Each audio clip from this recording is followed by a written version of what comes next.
大家来到拜托 ATM， 我是未来银行行长哇，我是乡里 Sandra， 是未来银行里面很多现金，希望大家用智慧来变形，里面变成了奖学金啊。好的，顶尖大学金头脑争霸战，今天来到南台湾成功大学篇，欢迎你们，欢迎大家。这时候要给观众满满的台大、政大、清大、成大顶尖大学，今天是成大的特辑啦。是的，5位精英中选拔出一位代表，在周五的决赛将会产生冠军。这个冠军除了正常奖金之外，如果通过了那个最后的考试，可以怎么样？再加10万块奖学金，行长加买10万块哦！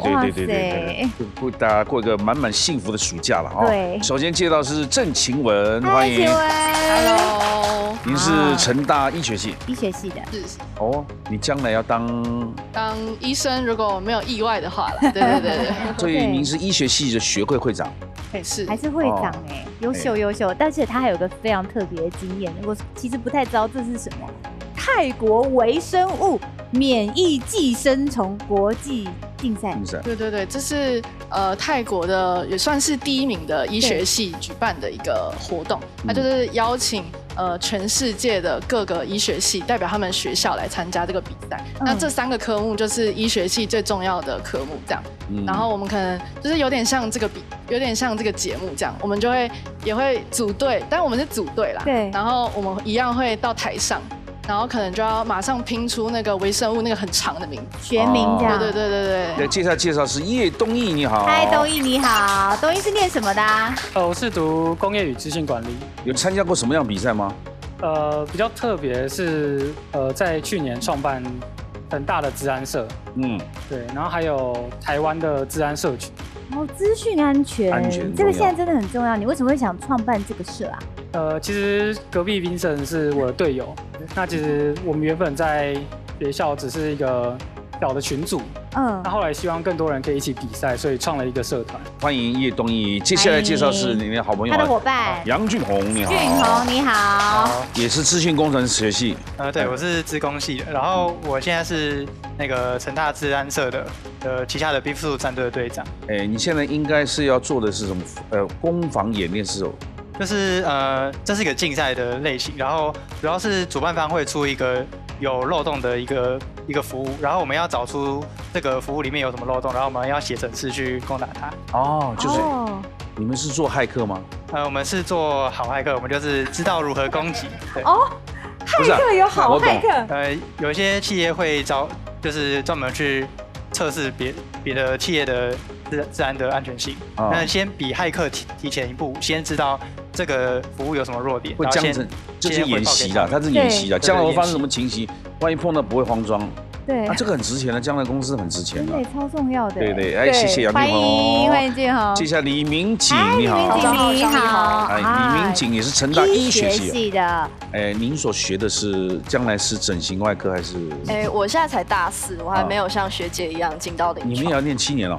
对，我们要练6年。6年。对，而且他有得奖。哎呦，他得了一个国际合成生物学竞赛金奖。什么叫合成生物学啊？对呀，你发明了什么？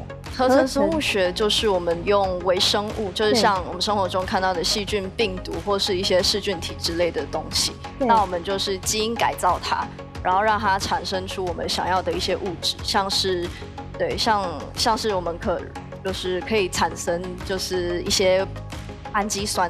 对，那这些东西就可以应用在医学环境，然后甚至是做成 DNA 电脑之类的。有发明过什么厉害的或是很有趣的东西吗？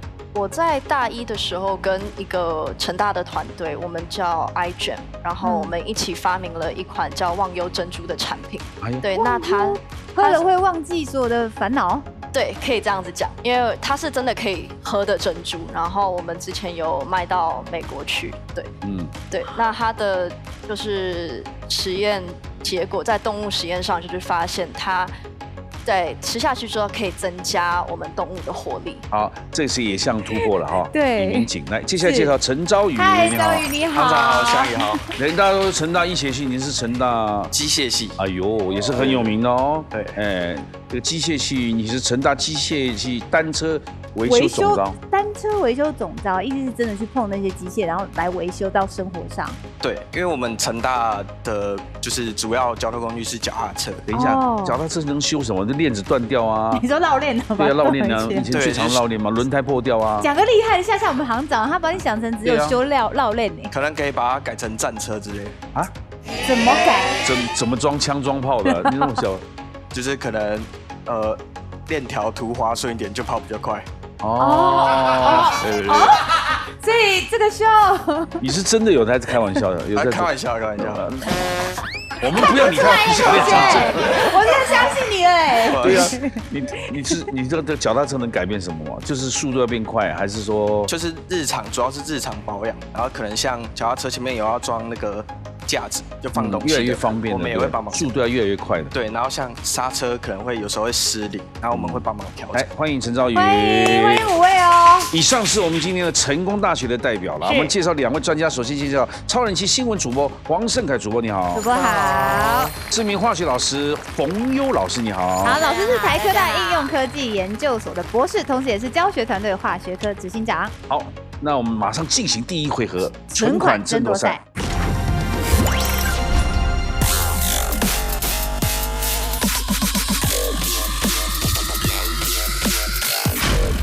在第1回合，我们请乡里来讲解一下游戏规则。好，这回合呢，银行金库准备了6万元，大家可以看一下。那怎么累积奖金呢？可以转回来了，每答对一个答案是3000元。那行长说，请抢答之后，抢答轮流作答。那6万元抢完为止，或是有2个题目run完为止。只有2轮了，如果没抢光呢，就累积到下一题的这个赢者圈了。那我们第1题呢是请到冯优老师举圈或叉了，来，乡里请出题。生活中处处都在发生化学变化，请问生活中有哪些常见的化学反应？请讲来。来，俊宏。就是因为我们平常在台南，台南常见的交通工具就是脚踏车。对。那我们脚踏车常常放在外面，那这时候下雨，那遇到铁它就会生锈，所以我的这边的化学反应就是生锈反应。答对了，但是我要补充一下，请说。生锈反应是属于化学反应里面的氧化还原反应，所以是蛮常见的。对，所以待会的话呢，如果是这类型的，我们可能只有接受第2个，好吧？氧化还原反应。氧化还原反应。对，好，请加3000。民警。刚好最近在搬家就要打扫，那买了一个新的香皂，所以想到皂化反应。答对了，有的。再补充一下，皂化反应呢是属于有机化学反应，所以一样，有机化学反应是一个蛮大的领域啊。所以待会呢，如果同学又提到有机化学反应，我们也是在第2个，对吧？我觉得我应该讲给观众了解一下，像刚刚讲的脚踏车生锈，大家有画面嘛？对。那皂化反应有哪些东西像皂化？皂化反应就是合成肥皂。就我们的不能减肥皂那个肥皂，我知道。你说那个他们在做肥皂的过程就叫皂。对，那是用油脂跟强碱。有人用母奶做呢，也可以，只要油脂。对，我们还是要讲比较通透一点，来加300，还是3000？什么300啦？你对民警有意见我说300美金啊。那好。赵宇。我们知道我们大家都会呼吸嘛，那小学、国中都有教，就是光合作用，植物的。答对了。有的，植物的。来加3000。我们一般讲光合是植物嘛？对。所以不能再讲了。不能再讲了，要讲出来了。那既然是医学系的，我们就讲一下人体会发生的一些反应。好，那我们在吃东西的时候会吃像碳水化合物啊、蛋白质或是脂质这样，然后我们吃下去之后就需要经过消化道的消化嘛，所以消化就是一种分解反应。对了，很棒哎，解释得很好。是让观众听就说原来我们为消化为了消化叫做分解反应，然后产生粪便啊。对，你看人家讲的多好，你就想到屎。对，赶快吃吧，不吃哪来的大便？对，这样更懂。来，请加3000。叶东义。因为我很常看电影，好，那就想到爆炸的画面，所以我要讲的是第2个氧化还原反应是燃烧反应。对了，恭喜，爆炸就是燃烧反应。对，所以氧化还原不能再讲了。不能再讲，你们范围会越来越窄了。请加3000。俊宏。就是平常在煮菜的时候，我们通常会把温度加很高，那这时候这些脂质碰到高温，它就会产生出一些特别的香气，所以我要讲的就是梅纳反应。它也是属于有机反应哦。要不要补充一下？会日常生活？如果说我们简单的讲好了，这就是产生有香气的酯类啦。我们以酯化反应来讲，像是香水的部分。对，那像是我们平常食用的一些食品，也会有一些添加物，比如说吃到香蕉口味的牛奶没有香蕉，但是我们就是添加香蕉酯。加300，不是3000。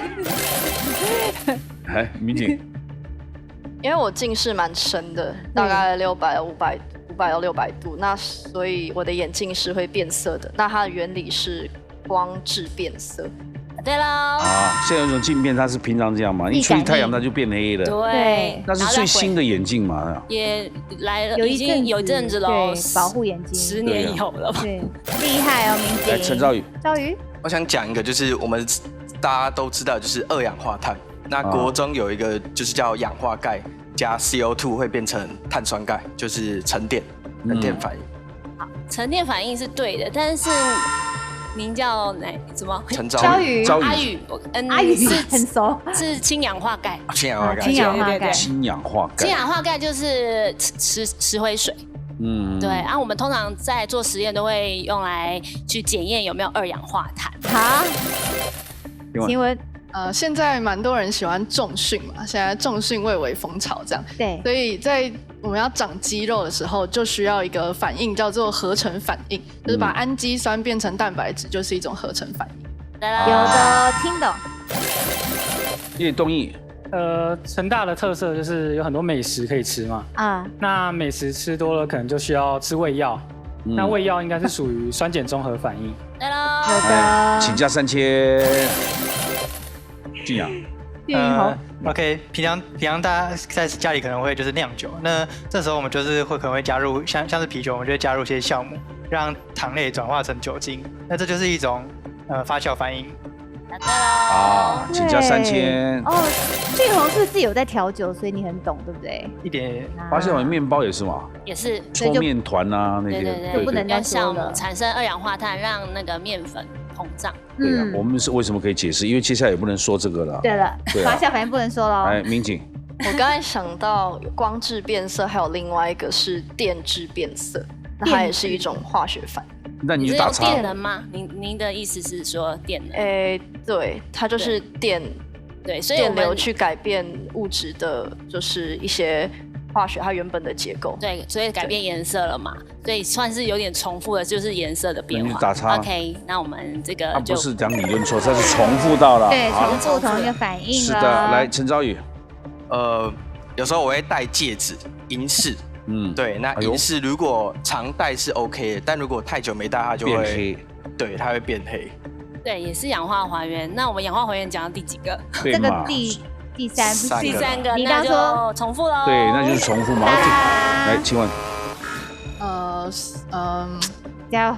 虽然离高中有点远，但是我记得高中的时候好像有一个实验是在做水的电解反应，所以我的答案是电解反应。电解反应对我错。也是分解反应的一种。来，东义继续。我记得去逛街的时候，很多产品会挂上活性炭，所以我想到的应该叫做化学吸附反应。为什么？它比较偏向是物理，因为化学反应要产生新的物质，那活性炭是利用这个小孔洞，它有点像过滤的一个过程，所以没有产生新的物质。了解了。比较像物理反应。物理反应。好难哦。学到了。俊宏，剩下你了。就是平常在去，比如说夜市去演唱会的时候，我们会拿到荧光棒。对。那荧光棒我们拿到的时候，它会折一下，让里面的化学物质混合，2种化学物质混合，接下来它就会荧光。所以我的是荧光反应。对的。荧光反应。荧光反应，请加3000。你还能继续答？就是之前有学过一点调酒，那调酒里面有一个技巧叫做奶洗。那奶洗我们就是比如说有牛奶，然后我们加一点酸进去，它就会凝固。然后我们接下来我们把它用咖啡滤纸把接下来剩下的部分把它滤出来，就会变透明。但是它风味会保留，但是它是透明的。所以我这边的话就是选说那个蛋白质的变质反应，那就算有机喽。有重复的，也是重复的。好。其实啊，化学反应呢，在生活中处处都有发生的啊。那我们要怎么去判断是化学反应？其实很简单，就是只要有新的物质产生。那在理论上呢，其实大家就会比较难去理解啦。那我们就想象，我们所有的物质都是由很小很小的小粒子组成，而这些小粒子呢，我们假设我们有我们眼睛都是那种电子显微镜，我们看得到它们彼此碰撞。它们碰撞之后呢，就会改变一下位置。当位置改变之后，就变成一个新的物质了，而这就是化学反应。2万4呢，接下来由黄胜凯主播来举圈或叉啦。好，曾俊华，请出题。台南呢是美食之都，连不起眼的小店都可能藏着惊人好吃的美食。根据台南旅游网的公告，到台南必吃的美食小吃有哪些呢？请抢答。俊宏，就是我很常吃那个鳝鱼意面，就是看到那个老板就是叼着烟这样炒，锅气很大，对，很好吃。鳝鱼意面，那他叼的烟会不会烟会掉进去啊？那是特色。他这样子对，然后这样叼的。假后假，为什么好假呢？对，来对或错？对。来，鳝鱼意面有名啊，来，请加3000。我上次还介绍一个阿嬷，她会跳舞。对。边煮边跳舞，因为他最近边拍网红啊，对。后来我们就去采访他，他就真的在那边炒，又在跳舞，炒意面呢，很好吃哦。我之前有到朋友家去帮忙杀鱼，所以台南最有名是虱目鱼。虱目鱼对或错？对，有的。请加3000。虱目鱼就是郑成功问他这什么鱼？是这样子来的吗？对，是。 Are you sure？ 好吃？你觉得那个郑国公，你觉得他这个要叫什么鱼？很好吃，这什么鱼？虱目鱼，然后就要变虱目鱼了。不要乱讲嘞，人家观众真的相信。这真的啦，就像天母就变天母啊。天母也是哦。外国人啊，外国人这是什么的话？他说天母，哦，这是天母。来加3000。好，这样了。陈昭宇，我知道，因为我是穷学生，所以我都吃巷口美食，就是蛋仔面。有的。请加3000。评文，我想到的是那个咸粥，就是台南咸粥比较特别的是，它是比较像是饭泡水，跟一般我们吃到的那种比较像地瓜粥的那种粥不太一样。那里面好像都是海鲜比较多，对不对？对，有加虱目鱼的。对，虱目鱼、藕啊的，对，还有油葱啊，都有。来3000。好，东义。刚忘记介绍到，就是我跟俊宏创办的这个战队，就叫牛肉汤战队。所以我想台南一定要喝牛肉汤。牛肉汤对，有的。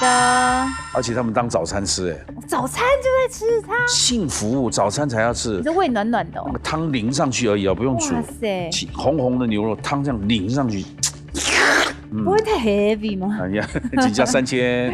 好。俊宏，在台南的五妃庙附近有一家我很喜欢的是杏仁豆腐，有，超请加3000。民警，现在天气这么热，我们应该吃饱饭都要吃点水果。那台南有一个很有特色的食物是姜汁番茄。姜汁番茄对或错？对，请加3000。刀宇，剩最后一个答案。OK。我要讲的这个还蛮特别的，地点要在棺材里面吃，就是台南的棺材板。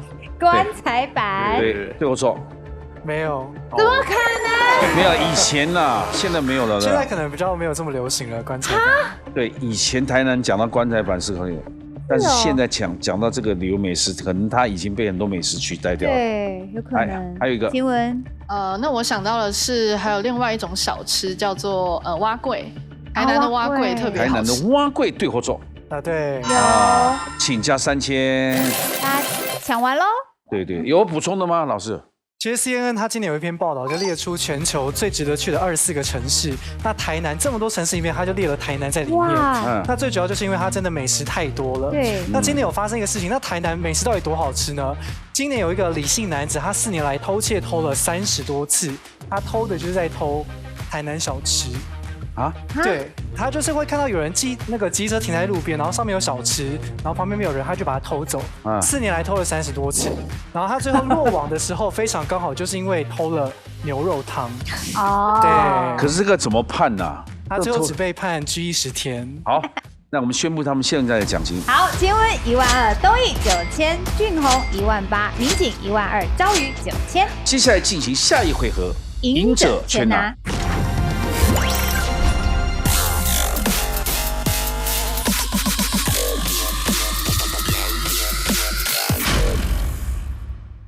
接下来进行赢者全拿，请讲规则。好，这回合呢，同时作答 A、B 2个选项，答对的话累积奖金，一个人代表1000元；答错的话，此轮就淘汰。那每一轮最后剩下的那位，可以把账户里面累积的金额全部灌在自己的账户里面，赢者全拿。进行3轮，第一轮请出题。成功大学是台南区第1学府，请问它为什么会命名为成功 ？A. 纪念郑成功 B. 蒋介石希望学生成功，请作答。这题还有分，这题还有不一样的答案。叶东义，印象中台南有很多关于郑成功的故事嘛，所以我觉得应该会跟郑成功比较有关系。请问？我也是想到跟郑成功比较有关的，对。那选择那个林民警，你选择 B， 为何？有点逆向思考，对，因为国立成功大学后来就是几位总统过去的时候有留了几句名言佳句，那我就想说，那可能跟这个有关系。对，因为大家想郑成功跟台南有密不可分，所以也很顺理成章，就是成功大学。然后太合理了，他们就想选另外一个。对呀，那你说在台南有成功，我知道，可是台北为什么有个成功高？可能成功这个名词吧，是不是？对啊。对，来，请公布正确解答。正确答案是 A， 纪念郑成功。1947年的时候，那个时候的台湾省立工学院院长王石安就请那个时候的台湾省主席魏道明说：“你帮我们这个学校命个名吧。”但是因为期间呢有很多环境因素，10年了还不知道该叫什么，所以呢1956年改制为台湾省立成功大学，以成功为名，纪念延平郡王郑成功开台之功。要不然之前一直叫台湾省立工学院呢。对。一直在想说到底要叫什么。来，2位请休息一下，要3000。接下来你请出题。鹦鹉也会吃土，请问鹦鹉吃土主要的原因是什么呢 ？A. 辨别环境气味 B. 补充微量元素，请作答。好。像鸡会吃砂石，是因为它消化。为了消化。鳄鱼也会吞石头，去消化，因为它没有消化系统。那会不会是像羊到山壁上一直？为什么到山壁上？为什么？点那个盐巴啊，增加一些。对，那山壁上有盐巴，所以它你看它怎么俊俏，它都怎么站。对。那会不会是补充微量元素？我想说，鹦鹉它可能需要补充，就像。行长说的，需要补充微量元素是在土里面的。对。那辨别环境气味，如果我是鹦鹉，可能用闻的。有道理，有鼻子嘛。但是我们的理论刚刚也被打枪了，对不对？东颖。我知道狗会去闻它的地盘嘛，去闻气味。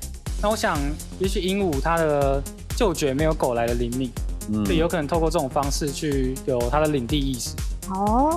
请公布正确解答。正确答案是 B， 补充微量的元素因为热带雨林地区呢，因为对流旺盛、降雨丰富，其实水溶性的矿物质快速的流失，所以雨林地区的动植物呢就没有一些像钾啊、钠啊、钙啊、镁这些微量元素。那想想看嘛，鹦鹉没有办法从植物中吃到这些，因为它们都被冲刷掉了，所以它就只好到断崖呀或是河岸边，然后赶快吃当地的土壤，然后补足它身体所缺乏的微量元素。所以在家里养的可能要给它吃什么善存啊、欧利他命这么保养对，自己养的宠物嘛，身体好，补充微量元素。对，加1000。4000块只有你赢嘛？朝宇来，请进朝宇的账户。飞上来喽！2位请回来。这以上是第1轮总共要进行3轮，接下来进行第2轮，请出题。悠游卡近期在台铁全面启用，请问感应手机即可支付是利用下列哪项技术 ？A.NFC 感应通讯 B. 蓝牙。请作答。一向都是 NFC 感应通讯。因为我是想说，如果用蓝牙的话，那我是不是其实在家里就可以，就是离捷运站很近的时候，我就可以远端就直接感应的话，这样感觉有点奇怪。这样。那个俊宏啊，就是因为如果像是蓝牙的话，它比较像是 B， 可能它比较是远端，就是远距。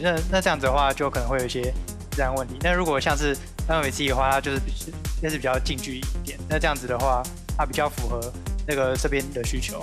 请公布正确解答。正确答案是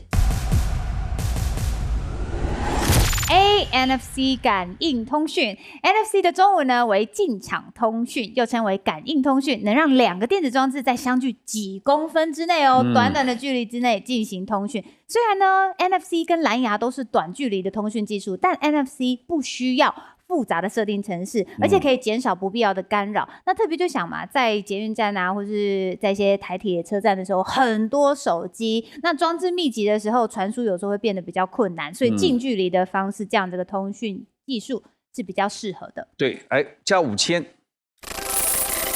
下面一题，请出题。黄仁勋宣布推出推论微服务 NIM， 请问 NIM 是什么？A. 简化 AI 开发流程 B.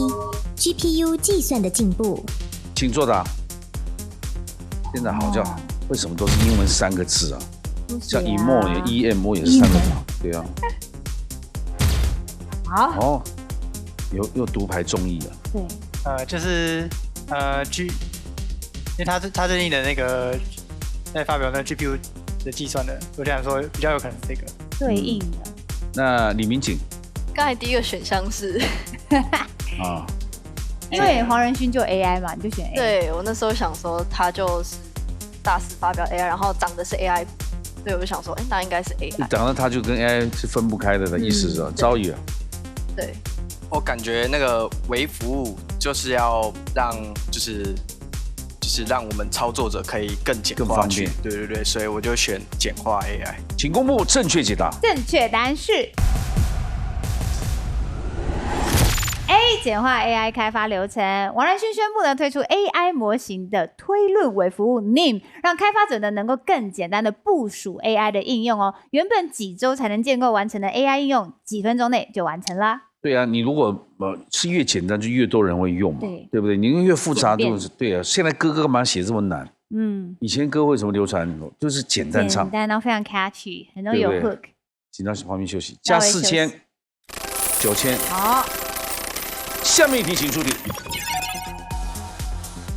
许多国家会采用夏令时间来有效利用白天，但夏令时间开始时，容易导致罹患哪种疾病的风险增加 ？A. 心血管疾病 B. 精神疾病。请作答。你作答你作答。好。又有一个人选不一样，叶东义。我觉得我是逆向思维啊，因为感觉心血管疾病比较像是大家会选的答案，所以我不确定他答案是什么，所以想选精神疾病。可是你会造成负面的，你为什么？对啊，其实也有很多人最近一直在推，也不是最近很多年都是推说，为什么美国你还要再用这个夏令时间？因为人口太多。对，而且他换的时候，想要除一点人口。我朋友曾经因为夏令时间他错过他的班机因为就是隔天，然后时间就不一样了。那你就开始很紧张，会产生精神疾病。精神疾病，我又错过哪个班机了吗？就是这个意思。有可能医生来，请问。因为我觉得如果是精神疾病的话，就是感觉比较不会因为这种因素导致大家比较容易发生精神疾病这样子。但是会产生心血管疾病。因为心血管疾病可能跟天气比较有关，所以我想说可能夏令时间也有关系。用猜的。请公布正确解答。正确答案是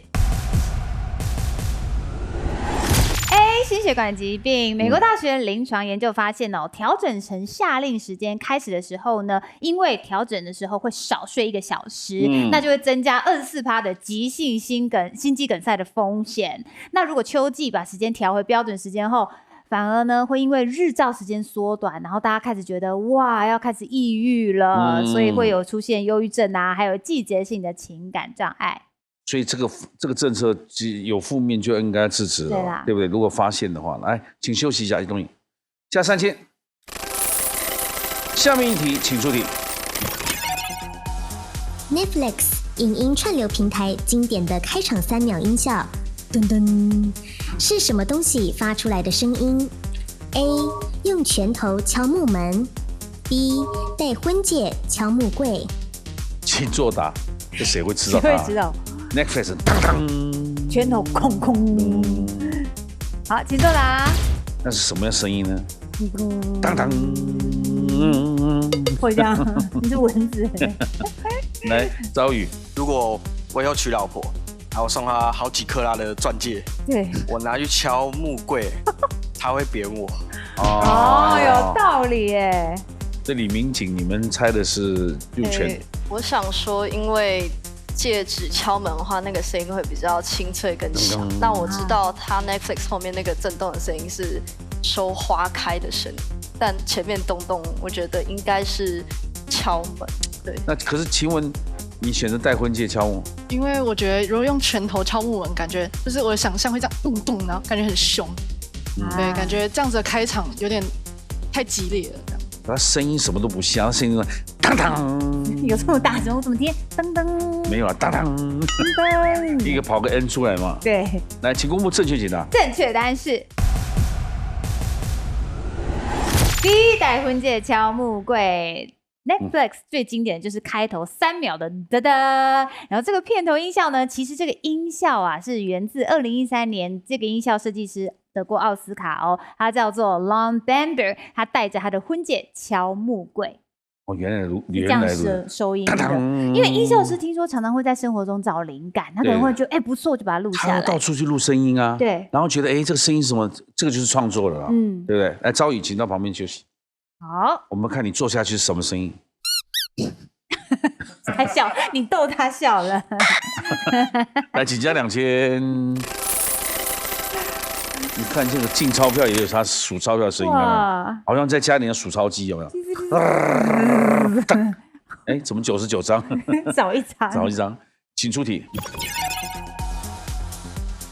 为了环保，以下哪个行为在瑞士是被法规明令禁止的 ？A. 安装冷气 B. 购买汽油车。请作答，很难哦。真的，请作答。请作答。会不一样，你看到我就知道会不一样哦。因为现在大家都讲究说要救地球嘛，就不要有污染。可能瑞士这个国家会提早做这些，什么都走很前面。对，如果让老百姓自由更换的话，可能速度会很慢。所以变成奖励制度，或是明令不能用，速度才会快。罚你。这有办共产啊？对，有办共产的嘛？对。听我呢认为说安装冷气是犯法，因为瑞士应该不热啦，所以我觉得他们安装冷气可能没有必要，不像台湾那么冷，台湾那么热，所以我觉得可能比较会是装冷气。可是明姐有另外解释哦，购买汽油车，因为我记得瑞士好像是世界上就是电动车最多的国家之一，然后他们有很多的补助，对。所以我才想说，那应该是汽油车，就是他们有个目标。有可能啊，就是你现在汽油车，我没有反对你开，但我不准你要买的就买，绝对不能再买汽油车。对，所以以后汽油车更有保障的价值。所以大家自己考的是说，如果你没做，我会罚你这个感觉，不是说我鼓励你去买不一样的。好，请公布正确解答。正确答案是。安安装冷气。瑞士人的环保意识呢，他们觉得冷气是造成温室效应恶化的原因哦。那所以冷气使用的冷媒啊，这些化学原料会造成环境污染，所以他们非常 care 保护环境嘛，所以才能维持瑞士一直以来这么纯净跟优美。所以他们提倡自然通风，就算到了夏季呢，最多只用电风扇，而且这样还不够，他们进一步直接规定禁开冷气，或是你直接禁止装冷气，那违规者会受罚的。对，因为它天气也没那么热啦。对啦，如果在那种东南亚国家，你禁止，那造反了吧？可能会有很多健康问题哦，热中暑。是，而且禁止在北极装暖气。来，请加1000。15000，请入郑晴雯账上。耶！通通回来进行最后一轮了。哇，还有机会哦！目前是郑晴雯的，但是18000的还有机会了哈。对，13000也蛮有机会。来，请出题。吃东西的顺序也很重要，请问应该先吃饭还是先吃菜会比较好呢 ？A. 饭 B. 配菜。请作答。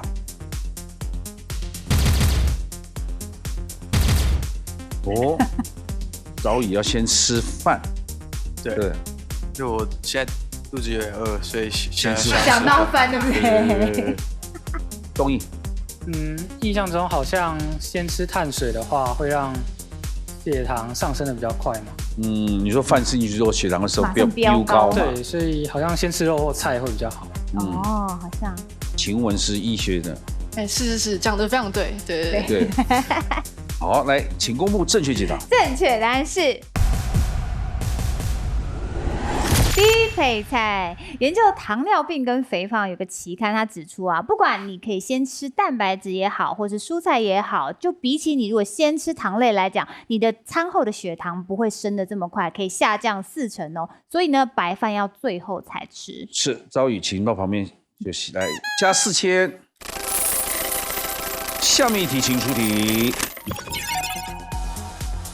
台南制糖的历史源远流长。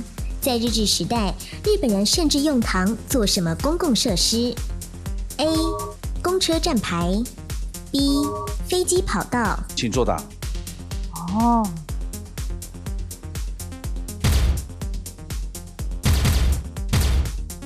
糖。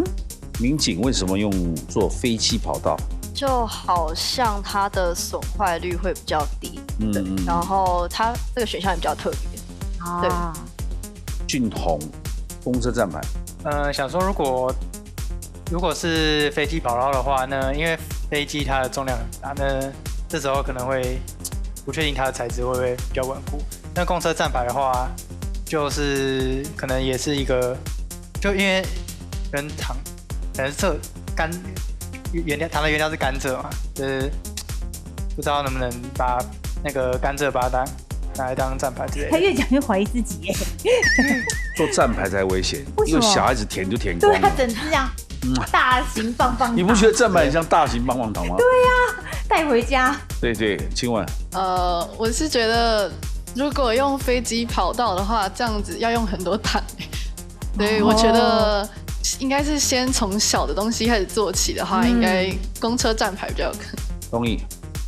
我也是跟晴雯一样，我觉得飞机跑道它很长一条嘛，那可能没有这么多的糖足够去铺在飞机跑道上，然后飞机的重量也很重，所以可能不适合当成马路的材料。我个人认为啦，它这个因为它是战争，排第一优先嘛。对。公车站牌，他去做那个并不会影响战争。对，他要先救他的战争，让他一定是以跑道为优先嘛。那你糖那么多会比较硬啊，它堆叠下去会变硬，它会比较平滑，要弥补那些坑坑巴巴的洞，让飞机跑道比较顺畅。我认为是这样啦，它并不是想让我们的糖玻璃，糖玻璃因为它有空间嘛。来，请公布正确解答。正确答案是。低飞机跑道，没错，这跟历史有关哦。1941年呢，由于战争的需求，日军呢急着想要扩建台南的飞机场，然后来供他的海军航空队来使用。可是当时啊，美国、英国、俄国正在对日本进行经济制裁嘛，所以他们就没有沥青可以进口。所以呢，当时主导新建的上野长三郎这个技术大作，灵机一动，台湾本地制糖业如此盛大，这么多糖，干脆用大量的糖蜜来取代沥青，来铺机场的跑道。你看沥青也很黏啊，有没有？对，它晒干就变很硬啊。就 OK。那糖的道理是一样的，其实就变硬之后，它如果没有密度空间，它是不会容易剥一块剥一块。可是想得到也是很厉害。对啊，对。大上野长三郎。对。来，那个加1000。这5000块请到李民警账户。好。那位同学请回来。同学请回来。你们3轮都比赛完了，接下来请我们乡里来宣布你们奖金。好，最后晴雯27000，东义9000，俊宏18000，民警17000，赵宇13000。恭喜郑晴雯为冠军，这位成大的代表进入最终决战 Battle ATM。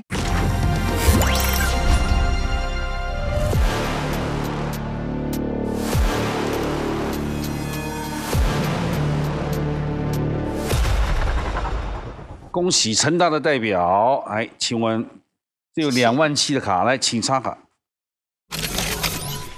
有27000的现金，但是要通过27000的话，先通过我们2个考题哦。来，请出示。2个密码呢，分别是总笔画46画大学生叶冲，或是总笔画41画和男友分手。为什么会设定他原来他身上有一个，他是大学生啊，他有一个冲。叶冲，你这是冲嘛，是吧？对，就是有笑脸的聪，就是代表我带着他就可以聪明，聪明然后讨班仓，嫁好安，嫁好安，对不对？3星冲，所以你不是宜兰人哦？不是，所以你因为这样，我们就写了一个大学生叶冲，现在还有吗？有，当然有啊。就挑多把抽钥匙啊？现在还抽钥匙吧？没有叶冲过，其实你没有啊？因为他是医学系的，都在读书，没有对，通宵达旦啊，对，这像是个4个字46啊，你想想看，当然不会我们想的那么简单啦，因为我们脑袋只能装简单。Yes， 和男友分手，哇撕心裂肺，会吗？撕心裂肺？对啊，如释重负。哎呦，那你要想写哪一题？好，不然我们叶冲好了。叶冲好了，来锁定大学生叶冲。那和男友分手，这是没选的，看是哪4个字，请开。劳燕分飞，这么简单。接下来准备来接受你的挑战，请拿起笔。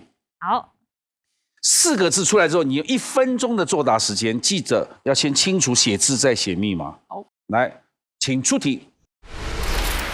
秉烛夜游，秉烛这简单了，来，秉烛夜游，计时1分钟，计时开始，清楚。好，他先写他会的。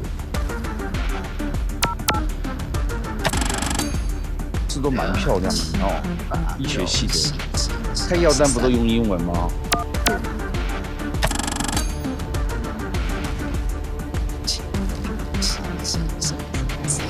人家是秉烛夜读，他是秉烛夜游，真是。丙好，先写一个，应该不难，应该不难。先随便写。对，拿多少？停，总共用多久？35秒，如果答错还有25秒来想哪个字是错的。那密码09170813，对或错？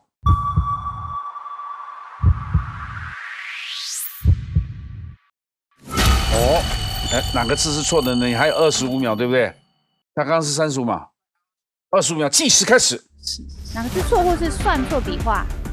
赶快。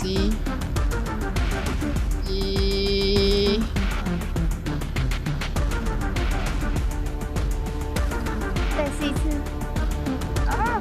可以先猜吗？要先。你要清楚。好。写字。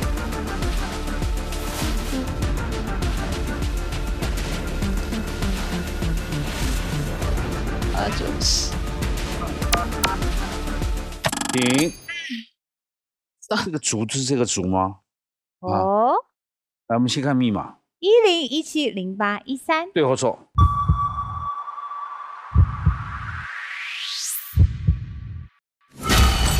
竹是不是虫字边那个竹？蜡烛的烛啊？是这个竹。他刚刚丙好像是写对，然后算错。你丙是对的，不用手提旁啊，你再说。对他算错算错笔画，他刚写09画，你再写一次，并对，慢慢写。来，这样对或错？08170813，这样就差那一画。你刚刚算09啊？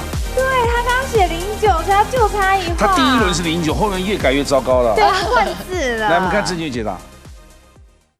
哎呀，可惜啊，好可惜哦，就是那个08、09的，对。哎，我们跟他说拜拜，谢谢，挑战失败。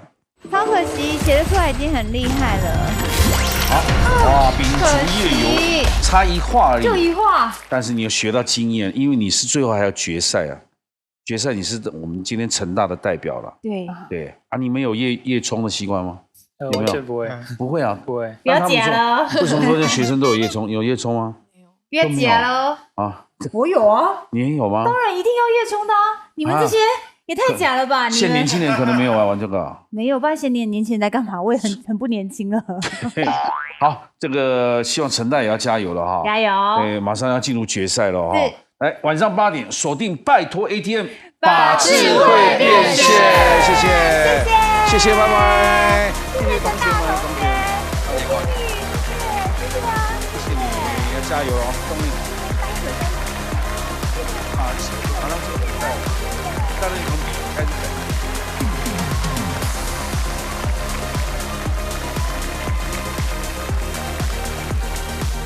Battle ATM, who dares to battle？ 哦，拜托 ATM， 谁敢来 battle？ 订阅拜托 ATM 的 YouTube 频道，等你来 battle。